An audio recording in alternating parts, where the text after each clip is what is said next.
Ruta de las apariciones fantasmales y sobrenaturales en la antigua Tegucigalpa. Es un recorrido que lleva a cabo el Departamento de Historia de la Universidad Nacional Autónoma de Honduras junto con la Maestría en Historia Social y Cultural. Este recorrido inicia en el Museo de la Identidad, es decir, en el antiguo edificio conocido como el edificio de los ministerios. Luego después continúa a lo que es la Plaza de los Dolores, importante esta iglesia colonial, y continúa en el tercer lugar en la Casa Morazán, en la casa donde habitó el paladín centroamericano Francisco Morazán Quesada, y finalmente llega a la antigua Casa Presidencial, donde se relata acerca de su historia, de sus elementos fantasmales y sobrenaturales. Lo vamos dando en cada uno de estos lugares para conocer esas leyendas urbanas, esos mitos, esas leyendas que se hablan en torno a la Tegucigalpa antigua colonial.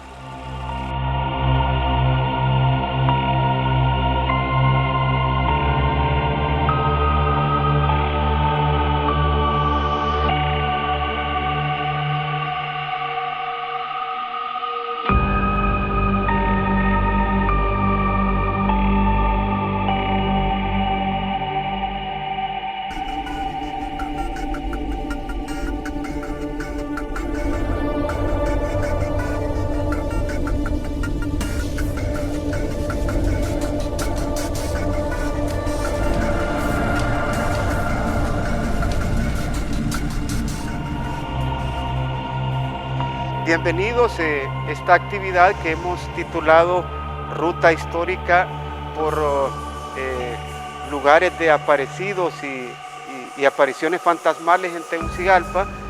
Es parte de una actividad, fíjense, que hemos compartido desde hace varios años, que antaño, antes de la pandemia, básicamente era una visita histórica al Cementerio General de Tegucigalpa, que la hacíamos justamente el día 2 de noviembre, que es la fiesta de todos los difuntos de la cristiandad, de la Iglesia Católica, y entonces hacíamos una visita histórica para conocer justamente el tema de las sensibilidades de la historia de la muerte, ¿verdad? ¿Qué prácticas mortuorias tenían nuestros abuelos con esos enterramientos monumentales y soberbios que hacían en el cementerio? Con Arnulfo, desde hace tiempos hemos venido investigando el tema de la historia de las mentalidades colectivas en Honduras, entre ellos la historia de la muerte. Es un área de investigación que está de moda en Europa y en toda América Latina. Hay un sinfín de estudios que analizan las creencias y las sensibilidades sobre el mundo del más allá, dicen en la literatura. Las sensibilidades del mundo sobrenatural y de la historia de la muerte.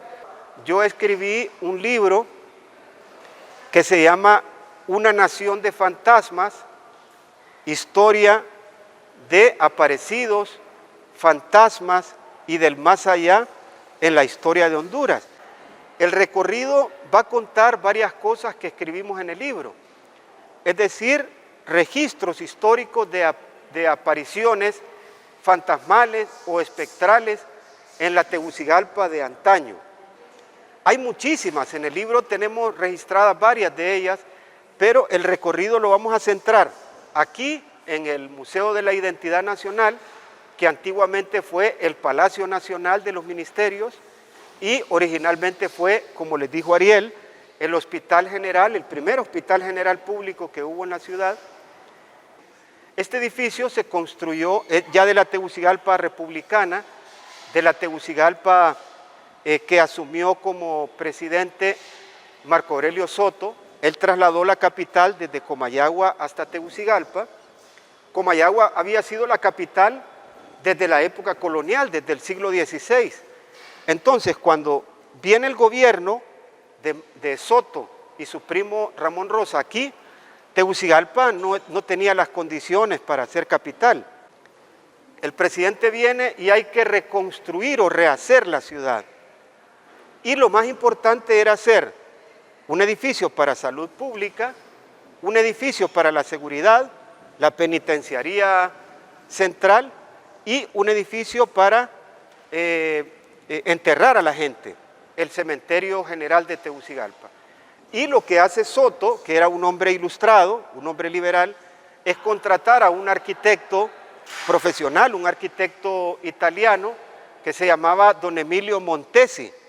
Es uno de los primeros artistas extranjeros que viene a trabajar a Tegucigalpa. En ese tiempo estaba en boga la arquitectura republicana de las vanguardias europeas, sobre todo la arquitectura neoclásica, que ven que es la que impera en los edificios, ¿no? Esos arcos hermosos, como una arquitectura griega o romana, y la arquitectura historicista. Y Emilio Montesi hace este hermoso edificio, que en aquel tiempo era solo de una planta, que es donde se instalaron en todos estos espacios, en los corredores, las habitaciones para los enfermos. Entonces, hizo un hermoso edificio, como pudieron ver. Luego en los años 40 ampliaron el edificio, le hicieron la segunda planta, también un arquitecto italiano, ¿verdad? El arquitecto más importante quizá de la historia de Tegucigalpa, don Augusto Bressani, y dejó este hermoso edificio que es de los más bonitos de Tegu, ¿verdad? Así que el edificio se hace para hospital. Y entonces en las fuentes que consulté se señalaba que en otros lugares también, Europa y toda América Latina, de los lugares de las ciudades que más aparecidos y apariciones sobrenaturales hay en los hospitales. ¿Por qué? Porque en los hospitales hay mucho muerto y mucho dolor y sufrimiento.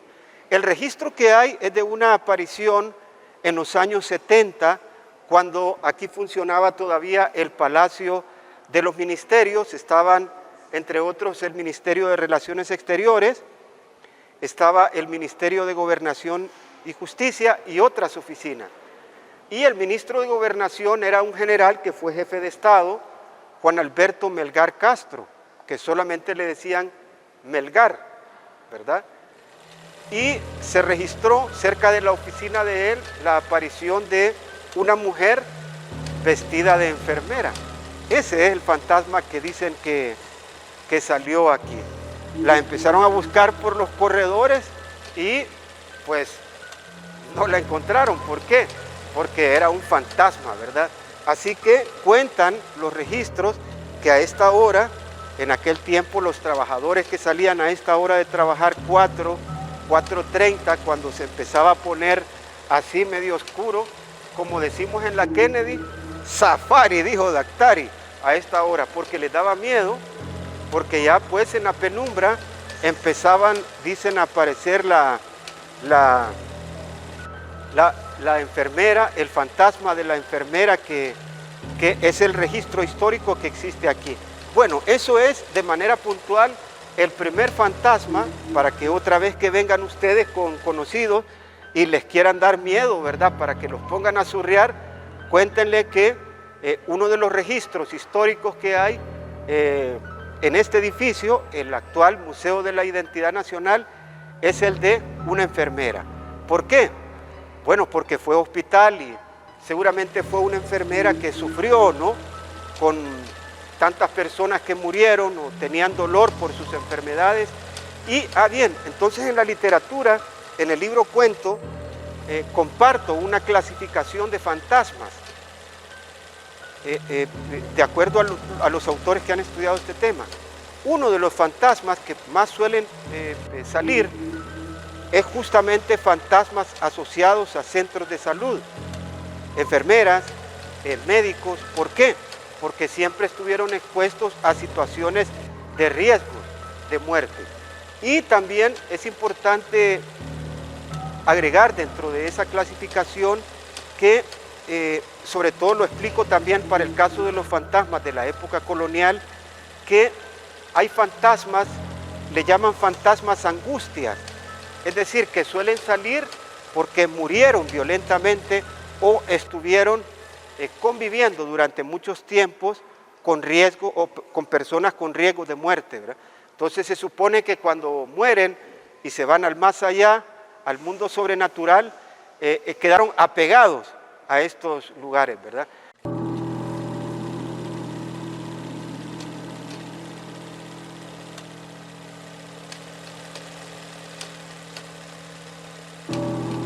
esta zona que correspondía a lo que en la época colonial le llamaban el barrio abajo de Tegucigalpa, ¿verdad? El barrio abajo. Ese nombre en ciudades y pueblos coloniales era muy habitual para nombrar los espacios residenciales donde vivían los sectores populares, los sectores más bajos, que eran fundamentalmente afrodescendientes, ya fuesen negros o mulatos o pardos, tanto esclavos como libres, ¿verdad? Y vivían mestizos también, y también vivían bastantes indígenas. Las personas de la élite blanca, peninsulares o criollos, vivían en el centro de la villa, que era justamente alrededor del parque central. Entonces, en aquel tiempo, esto era la periferia de la ciudad. Sin embargo, muchos de esos pueblos, ¿no?, que estaban aquí cerquita del barrio abajo, y las personas que vivían, que eran mulatos libres, pardos libres y mestizos, pero sobre todo población afrodescendiente, ¿verdad? Mulatos y pardos. El pardo era mezcla de indio y de negro, ¿verdad? Y el mulato de negro y de blanco. Entonces, muchos de ellos hicieron este hermoso templo de Tegucigalpa, que es...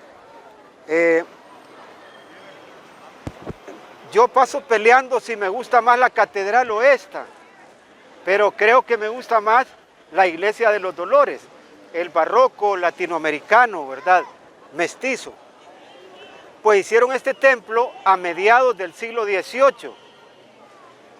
Y en este templo, yo creo que por el hecho de que era justamente en este barrio donde más morían las personas, porque eran pobres, ¿verdad? Seguramente llegaba una epidemia y no tenían para pagar médico. Entonces, en este templo se celebraba la fiesta de las ánimas más importante de Tegucigalpa. En mi libro yo recojo que la festividad del Día de las Ánimas, que se realizaba en 2 días, el 1 de noviembre y el 2 de noviembre, lo realizaban ellos. ¿Por qué? Porque seguramente todas las familias tenían muertos. Y entonces celebraban la fiesta de las ánimas a partir de una festividad que le llamaban la fiesta de los angelones. La fiesta de los angelones. ¿Qué eran los angelones? ¿Qué eran los angelones? Bueno, los angelones tenían que ver con la fiesta de las ánimas, en la que realizaban dos fiestas en realidad, 2 fiestas en una, con la fiesta de los angelones. El 1 de noviembre, más o menos a esta hora, empezaban a organizar la misa, que empezaba a las 6 de la tarde, la misa de las ánimas. Pero la gente decía en ese tiempo que la primera misa era de los vivos. O sea, la gente del barrio, la gente de aquí del barrio, los mulatos y pardos, venían a la misa y al salir de la misa hacían la procesión de los angelones, que eran jóvenes, ¿no? Los hipotes, los muchachos de aquí del barrio, que se vestían como de mojigangas y con mascaradas. Y salían a pedir a las casas de aquí de los alrededores y sobre todo a las casas de las familias ricas, de los Zelaya, de los Midense, de los Fiallos, de los Sotos. Y ellos hacían 2 cosas al salir de la misa y salir en la procesión. Pedían dinero. ¿Para quién? Para las ánimas, para pagar las misas de las ánimas, para pagar las misas de sus muertos, ¿de acuerdo? Pero también, como hacían el esfuerzo de salir de mascaradas, pedían dulces y comida. Entonces en las casas preparaban ayote en miel o ayote en leche, o preparaban tamales y les daban burritas a los muchachos. Y con el dinero pagaban las misas aquí en la iglesia para las ánimas. Esa era la primera misa, la primera procesión. Pero lo que creía la gente y lo que daba miedo, ¿verdad?, es que después de esa misa, a las 12, exactamente, como decía don Jorge Montenegro, ¿verdad?, en las leyendas, exactamente a las 12 de la noche, salía de aquí de la iglesia una procesión de ánimas, pero ánimas muertas. Es decir, que de la iglesia, la tradición creía que salían las ánimas, pero ¿a qué salían? ¿A qué salían las ánimas? Salían a dos cosas que, bueno, solo de pensarlo ahorita da miedo, no digamos en aquel tiempo. Salían a despertar a las ánimas del cementerio, del que nos refirió usted, Jorge. El cementerio de los pobres quedaba aquí a la par de la iglesia del Calvario. Entonces, ese día, Dios les daba permiso a los muertos de salir de las tumbas, como en las películas de los zombies, ¿verdad? La procesión venía, seguramente tomaba esta calle y bajaba al Calvario, y ahí iban a escarbar y a sacar las ánimas de los muertos de Tegucigalpa. Y entonces andaban en procesión por todas las iglesias, y los registros dicen que si algún velón salía a ver a los muertos, curioso, ¿verdad?, entonces el ánima venía volando y les ponía en la mano una calavera para dejarlos muertos de miedo. Bueno, era realmente aterrador, ¿verdad? La fiesta de las ánimas, la primera, la del 1 de noviembre, era de los vivos, pero hace 300 años la gente en Tegucigalpa pensaba, como en todos los poblados españoles, que el día 2 de noviembre Dios le daba permiso a las ánimas del bendito purgatorio para salir a visitar a sus parientes vivos. Esa es entonces la leyenda que está asociada con esta zona fantasmal o sobrenatural de Tegucigalpa. Se celebraba aquí en Los Dolores. Bueno, eso sería la historia de aquí. Vamos a pasar entonces a la Casa Morazán.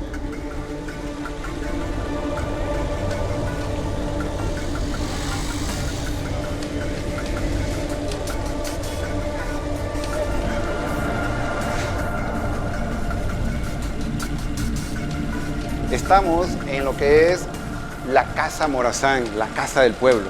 Muchos de ustedes sé que vienen acá se sienten más cómodos, más cómodas. Es un lugar emblemático, no solo en la historia de Honduras, sino que en la historia de Centroamérica. Y hemos escogido este lugar, que es el lugar de conferencias, lugar de encuentro, para algo interesante. Si hablamos un poco de la historia de la casa, sabemos que aquí fue la cocina. ¿Qué les parece? El lugar, el corazón de un hogar es la cocina. Si no hay cocina, no hay comida, y si no hay comida nos morimos, ¿no? Entonces es muy importante ese espacio. Es una casa que durante mucho tiempo marcó, vamos a decirlo así, un inicio importante sobre esas famosas casas con esa influencia andaluza, ¿no?, de la parte sur de España, donde vemos los corredores y también el patio interno, y en la entrada, que ustedes pudieron observar esa especie de arco de medio punto, algunos lo llamaban puerta romana. Realmente era un lugar para entraban carruajes con caballos, bestias trayendo carga, pero realmente la casa no fue así originalmente. Algo interesante de esta casa, y ustedes lo pueden notar, ha sido trastocada.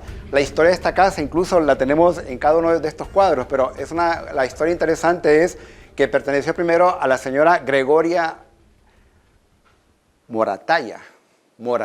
Fue la primera dueña de esta casa para inicios del siglo XVIII. Y que dentro de los mitos, las leyendas urbanas, las historias de esta casa, pues realmente nos habla que ellas eran dos hermanas que vienen a Tegucigalpa, se instalan acá, y resulta que como eran solteras, no tenían hijos, un vecino dijo que les iba a apoyar para cuidar la casa. Finalmente, dentro de estas historias que se relatan, dice que el vecino casi que las hizo desaparecer y murieron. Y al final él se quedó con la casa. Eso realmente es una casa que nos relata los momentos más importantes quizás de la vida de Francisco Morazán, ¿no? ese personaje que de una u otra forma marcó esos hilos, esa historia en la Centroamérica de 1830 al 38, que fue el tiempo de apogeo de la Federación Centroamericana.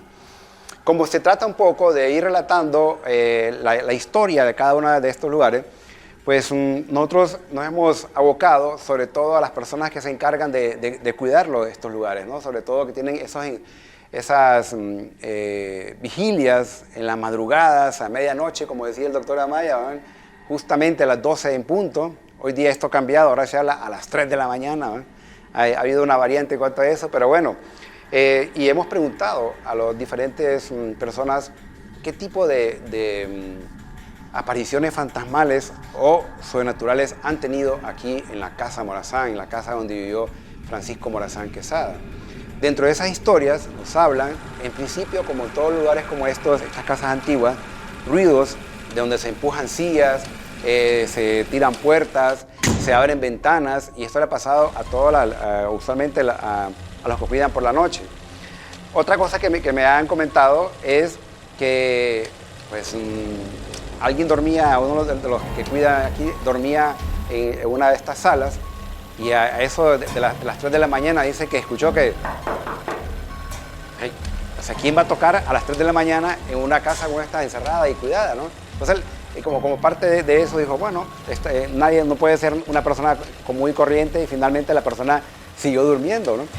Y también hay relatos interesantes donde otros vigilantes o cuidadores o los encargados de la seguridad de la casa están acostados y o sienten como que les jalan las cobijas. Eso es una tradición o una leyenda muy dada, sobre todo en la época de la colonia y también en la época republicana se habla mucho de esto.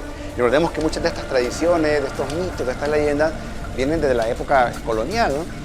Bueno, eso por un lado. Por otro lado, algo también muy interesante, que es que en la habitación de Francisco Morazán, relataba uno de los encargados de seguridad, que sienten que tocan, pero no tocan de adentro para afuera, sino que es, de afuera para adentro, sino que tocan de adentro para afuera. Entonces, usualmente el tocado es de afuera hacia adentro. Pero lo interesante es que solo pasa en una habitación o un espacio. Y ese espacio, esa habitación, es la habitación, o era la habitación de Francisco Morazán, que actualmente ahí se encuentra la oficina del director de la Casa Morazán. Me relataba el abogado Turcios, el director de la Casa Morazán, hoy casualmente que estuve por acá, le decía, ¿a usted qué le ha pasado de cosas interesantes en este lugar? Dice que a él solo le cuentan los muchachos y le dice, ¿qué tal de novedad el día de ayer? No, dijo uno de ellos, es que nos estuvo molestando, andaba enojada tirando puertas la señora que les dije, Gregoria Moratalla, se me olvidó el apellido, Gregoria Moratalla y su hermana, andaban tirando las puertas, abrían las puertas y él subía y las puertas estaban intactas, las ventanas cerradas, y que dice que se escuchan incluso murmullos, como que alguien está platicando, andan como enojados. Y bueno, eso por un lado. Y por otro lado también en los baños.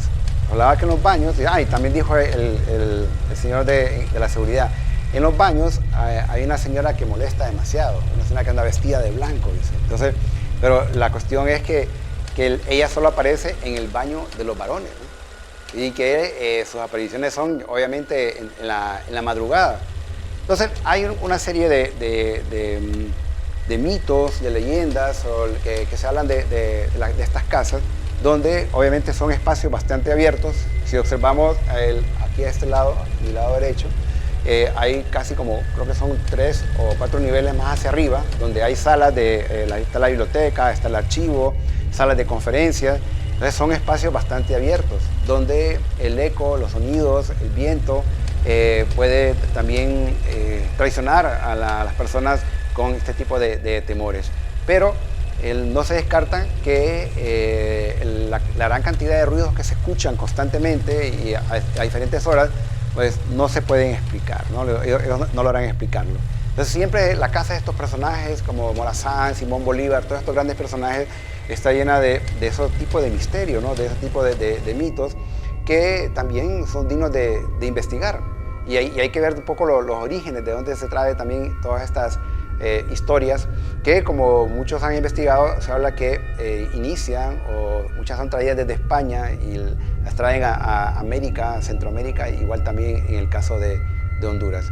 Pero básicamente es lo que nosotros hemos podido investigar, nos han podido contar, es lo que estamos haciendo con ustedes, les estamos transmitiendo ese tipo de historias, y por eso decidimos pasar por esta casa, la Casa de Moraza.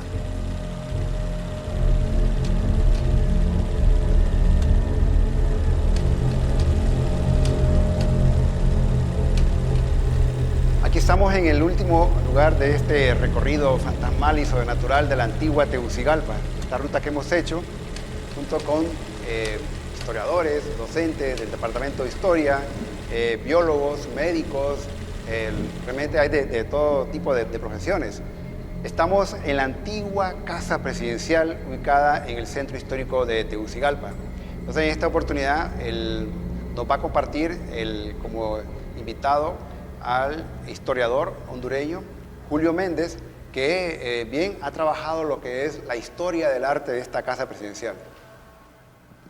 Hola a todas y todos, gracias a Arnulfo y al profe Amaya por invitarme, ¿no?, para hablar un poco sobre la casa. Realmente yo lo que voy a hablar es pues, comentarles un poco qué es la casa, cómo la podemos habitar desde las formas que tiene, para bueno, luego pasar después a continuar el recorrido, ¿no?, hablando un poco sobre cómo este espacio también es un espacio cargado de energías, ¿sí?, y discutir un poco sobre las presencias que hay en el espacio, y bueno, el compañero David también nos va a hablar específicamente de qué espectros se pueden encontrar en este entorno, pues que además de monumental también tiene esa carga fantasmagórica y de la memoria, ¿no?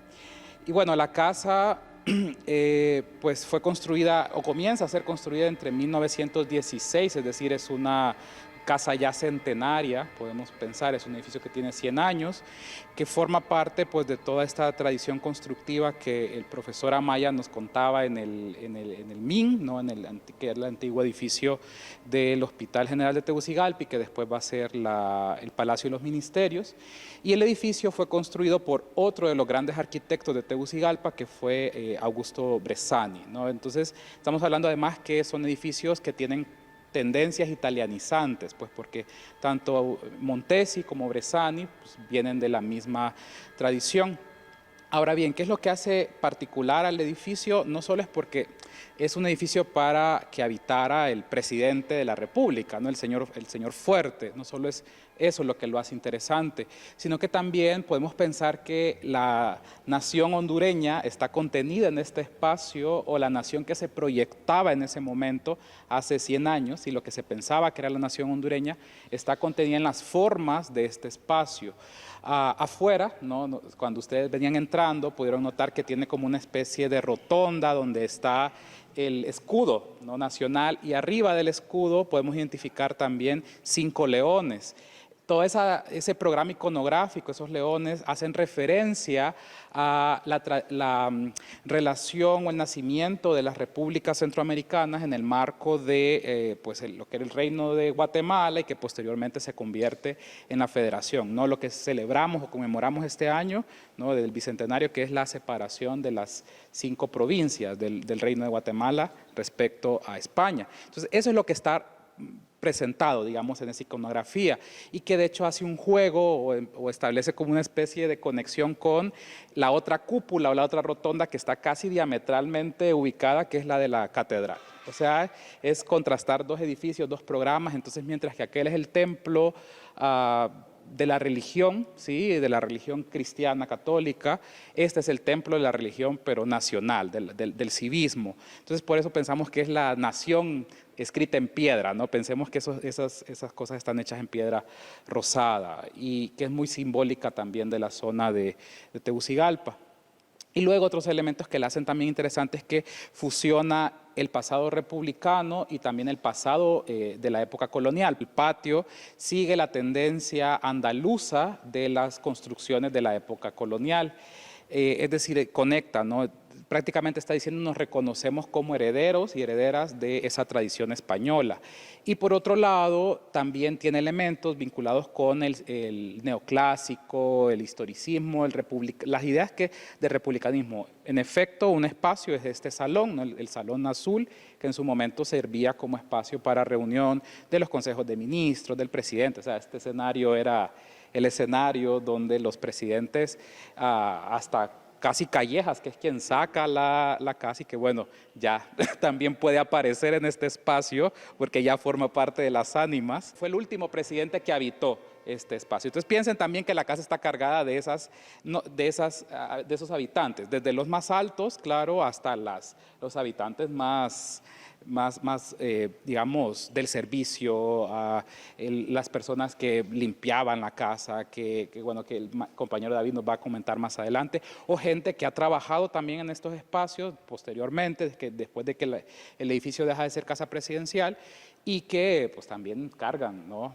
Pensemos además, una casa que tiene emociones muy fuertes. O sea, aquí estuvo Carías, otra ánima del purgatorio del infierno, o los militares, ¿no? Otras ánimas también del purgatorio del infierno que han cargado no solo del terror que produce pensar en la ánima, sino también del terror de esas figuras tan dictatoriales, tan controladoras de la nación. O sea, es una casa que pues guarda en sí misma, en sus formas, en sus habitantes, en las emociones que la casa genera, pues guarda esas memorias y esos elementos espectrales. Y bueno, además la casa en sí misma por fuera es como una fortaleza gótica, ¿no? Neogótica, que ahí mezcla todos esos elementos que nos recuerdan a Europa y esos espacios europeos, pues todos fantasmagóricos. Entonces también es un escenario que se presta desde sus formas para este tipo de espacios. Y bueno, cedo la palabra al profe Amaya. Gracias, Julio. Gracias, Julito. Julio, les recomiendo que lean su libro, que tiene un título muy bello, se llama justamente La nación construida en piedra, ¿verdad? Algo así, que cuenta que este edificio, la antigua casa presidencial, fue el anhelo, ¿no?, de un tiempo que se proyectaba construir una nación grande. Este edificio es imponente, es quizás una de las casas presidenciales más bellas estéticamente y arquitectónicamente de toda América Latina, porque casi todas las casas presidenciales de América Latina siguieron una estética neoclásica, ¿verdad? Del edificio neoclásico, grande, de líneas y rectangulares, líneas y arcos y columnas. En cambio, este edificio pues retoma diferentes tradiciones de diferentes épocas, ¿no? Hay como gótico, hay arte renacentista, y hay algo de neoclásico también aquí adentro, ¿verdad? Las columnas, etcétera. Y en esta casa se centró la lucha por el poder en Honduras, pero el poder que beneficia a las élites nada más, porque verdaderamente hay que reconocer en la lectura de nuestra historia que han construido la nación más excluyente de toda América Latina, una nación donde un pequeño grupo de 20 familias viven como reyes y casi el 70% de la gente vive con la muerte en los talones. La muerte está muy presente en la historia de Honduras. Y aquí aquí les tocaba luchar por el poder a esas familias, a los militares, ¿verdad? Y tanto por su composición de casa monumental y como quizás por esas luchas fratricidas entre estas élites de poder que tuvieron guerras civiles, incluso varias guerras civiles. Entonces hay una tradición de apariciones fantasmagóricas a lo largo de muchas décadas, desde recién construida. La casa se estrenó en 1919, ¿verdad, Julio? ¿Sí? ¿Julito? 19, ¿verdad? Pero luego tomó importancia desde 1921 para el centenario, ya cuando se pasa a vivir el presidente Rafael López Gutiérrez, que era de aquí de Tegucigalpa, de una familia de alcurnia, Esos Gutiérrez eran de mucho prestigio antes. Y 3 años después vino la Guerra Civil de 1924, que fue la guerra más cruenta.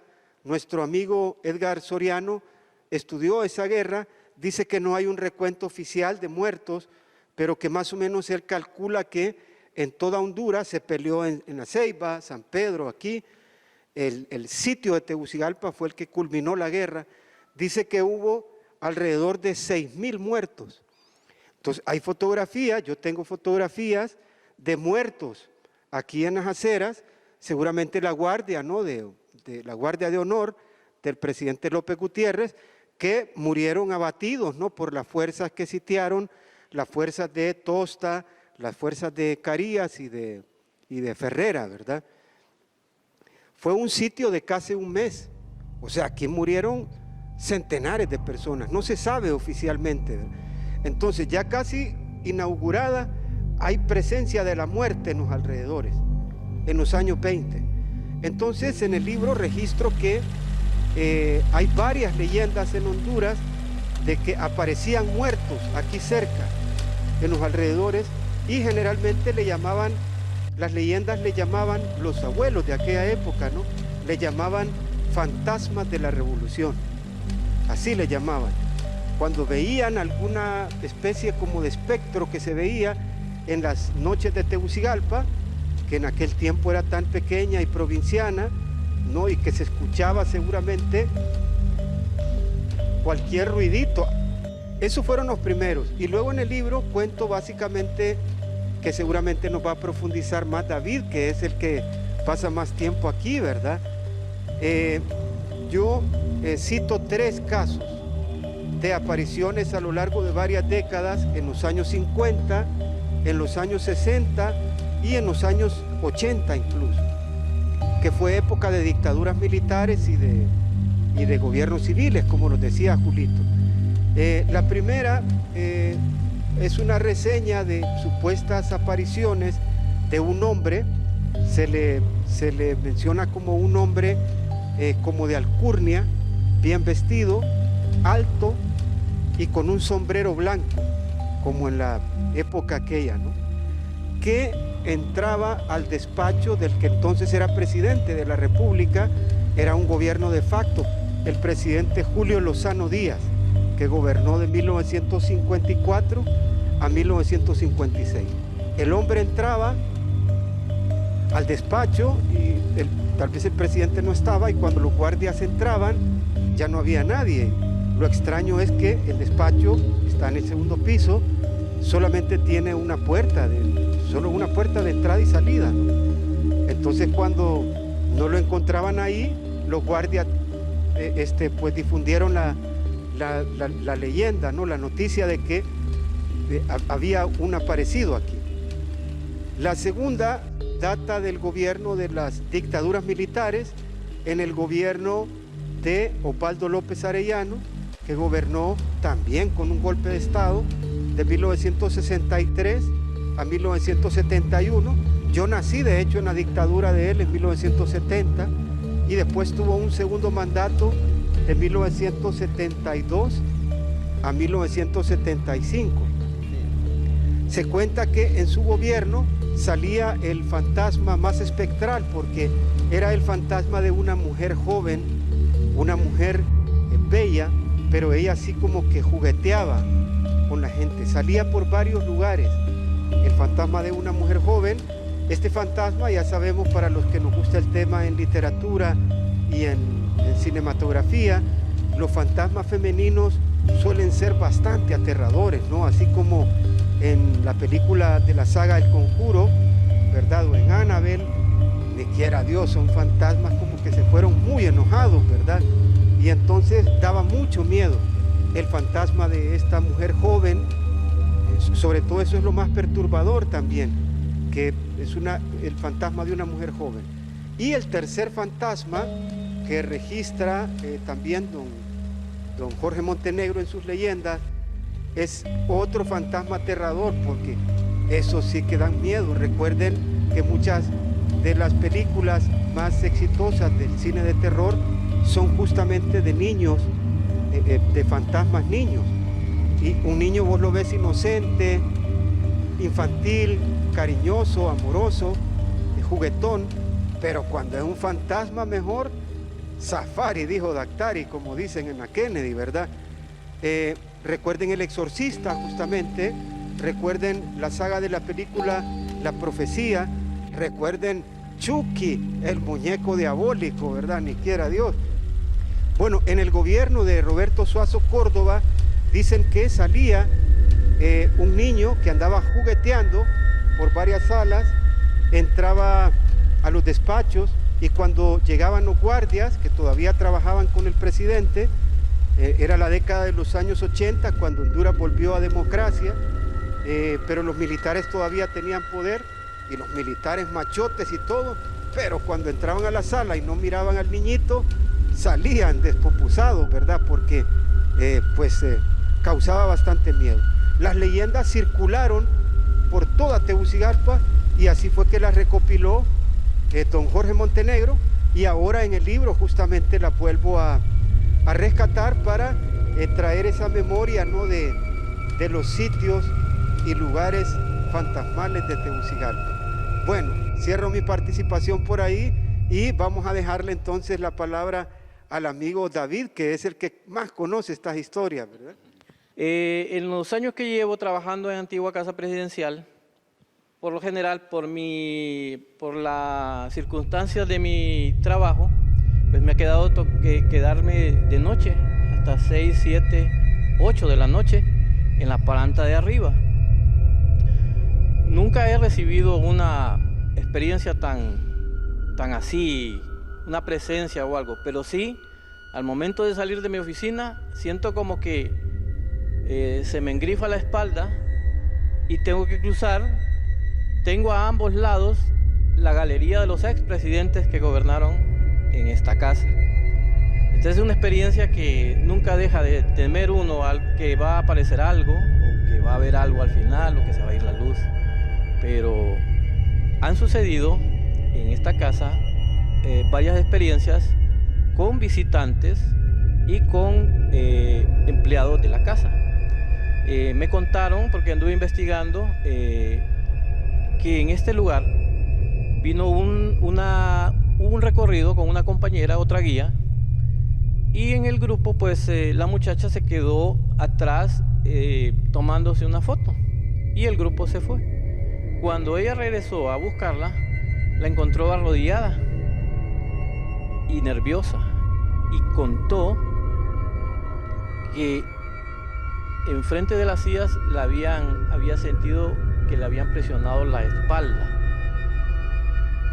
Y entonces cuando mi compañera vino, la levantaron, entonces la llevaron a la cafetería que tenemos acá y le dieron agua para que se calmara.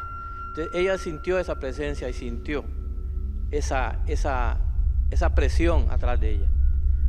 Bueno, mencionaron lo del niño. Una compañera abajo dice que en una ventana de la biblioteca miró la figura de un niño apoyada en la ventana. Han visto a una mujer también. El caso más aterrador, que para nosotros lo sentimos tremendo, ¿verdad?, fue el de un compañero guardia, el que está abajo. Él no, otro compañero, el de otro turno. Dice que como a eso de las 12 de la noche, estaba en el escritorio que está en la entrada, donde está el otro que ustedes vieron ahí abajo, estaba haciendo turno. El otro compañero estaba dormido. Y empezó a sentir que de las gradas se oían pasos, como de tacones. Y cuando levantó la mirada, se le cruzó la mujer de blanco en el aire. Dice que no le miraba la parte de abajo, sino que flotando. Y él no podía hablar, quería reaccionar y hablarle al compañero que estaba a la par, pero no pudo. Entonces dice que se desvaneció hacia el patio donde está la fuente y dice que no, hasta el momento, unos 2 minutos reaccionó. El mismo compañero es el que descubrimos en esta silla de abajo y en una escultura que hay arriba encontramos unas como bultitos de sal. Entonces anduvimos averiguando qué pasaba y qué era eso. Descubrimos que esos puntos de sal regados ahí por las sillas y en la escultura de arriba, nos dimos cuenta que eso se utiliza para alejar los espíritus. Y fuimos a dar con que el compañero era el que ponía esos puntos de sal, porque a él le había sucedido otras cosas más. Entonces, esas experiencias son bien aterradoras, ¿verdad? Hay una historia, no sé si los compañeros, nuestros maestros, aquí anteriormente, antes de construirse la casa, fue hotel, si no me equivoco. Fue hotel, estuvo en este predio de aquí, hubo un hotel, y no sé, algo de México también. ¿Sí? Entonces, bueno, las energías quedan, el alma se desprende, pero llega un momento en que no se decide si se va o no se va, y queda como confusa. Posiblemente, digo yo, posiblemente en esos años, antes de que sea construida la casa, en ese hotel pudo haber pasado algo, pudo haber muerto la mujer de blanco, la joven, y queda todavía ese espíritu aquí, en la casa. La otra experiencia fue que en el pasillo, al final del pasillo, vieron cruzar a la mujer de blanco también, que se metía a la pared cerca de la biblioteca. Y se desvaneció en la pared, ¿verdad? Y luego la otra experiencia de otro compañero de noche, porque siempre sucede como a las 12 o 1 de la mañana, en el parquecito que está a la par de acá, el compañero, un guardia, otro guardia, fue a hacer la ronda y miró a un hombre de blanco alto que iba por el parque.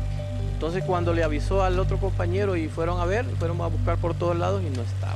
Aparentemente llevaba algo en la mano, le dijo que lo soltara, lo tiró y no encontraron nada. Entonces, como les digo, existen en la casa tantas energías, el ambiente. Yo me he quedado de noche, como les digo, pero tal vez he sentido algún ruido, pero no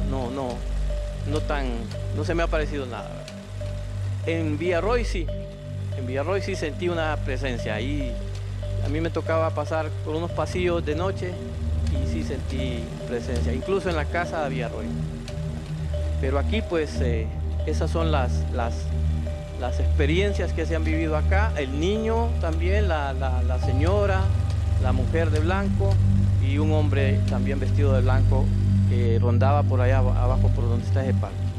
Y bueno, aquí en este salón pues abajo se escuchan pasos, me dice el guardia, que en ciertos momentos, horas de la noche, se escuchan pasos.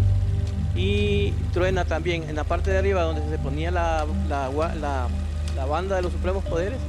Esa madera al subir ahí truena bastante y se han oído los rechinidos de la madera en la parte de arriba. Entonces posiblemente son las presencias, las almas que no se quieren ir y que andan rondando, ¿verdad? Y bueno, para finalizar mi participación, solo quiero también comentarles algo de la famosa carreta que circula por la capital, que escuchaban las cadenas y que los caballos que con los cascos golpeaban las piedras, las calles empedradas, ¿no?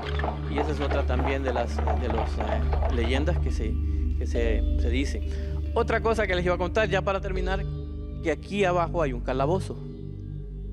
En la parte de un torreón hay un calabozo en esta parte lateral, vista a Comayagüela. Yo lo conozco, el torreón era alto, llega más o menos, si uno entra hasta esa parte de arriba del pecho, y es alto, y supuestamente era, bueno, era para la Guardia de Honor Presidencial únicamente. No se sabe qué pudo haber ocurrido ahí también. Eso se manejaba solo entre ellos, ¿verdad? Pero el calabozo sí existió y era utilizado para castigos, ¿verdad? Entonces, esa es otra de las partes que posiblemente las miremos por ahí.